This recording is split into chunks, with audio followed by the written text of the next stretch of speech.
So our first question is, can you characterize various indigenous societies of America and how did their ways of life affect the encounter and create the current diversity in national populations?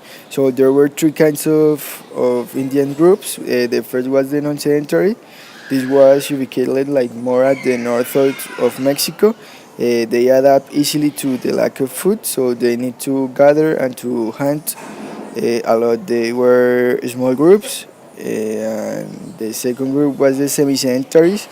These groups were mostly in the forest, so they depend on agriculture and they could have larger families. They don't move a lot. And the last was the sedentary, the permanent settlement. They were huge families, like they were just a complex society, like Aztecs, Incas, or Mayas.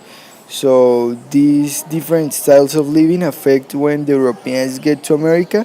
Like they treat the groups different. The first group was most easily killed because it was like they didn't matter. The second was take like a slave or for help, and the third one was like rope. And this help advance these societies because Europeans like came and grew the market, but only of the large cities. The lower cities were like more treated harsh. Yeah.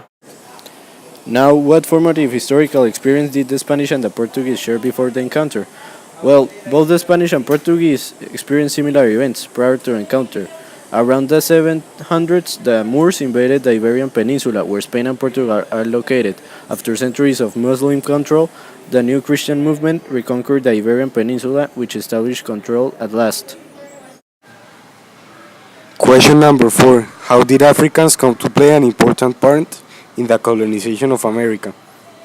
Africans were an important part of colonization when they replaced indigenous laborers. Slave trade in Africa had been existing many years before the discovery of America. The Portuguese became involved with them and started trading slaves with Africa.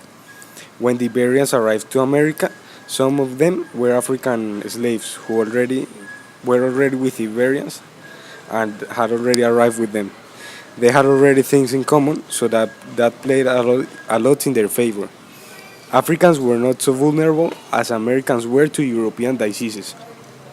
Africans had raised some of the same animals as Europeans. Some Africans were skilled horsemen. They were more adapted to Iberian life since they have had contact with them already, and some Africans had been part of Iberian society and land. These advantages made them closer to Europeans than Americans. eh, that made them closer to Europeans and Americans helped them thrive in American society, and they totally replaced indigenous laborers in the 1600s.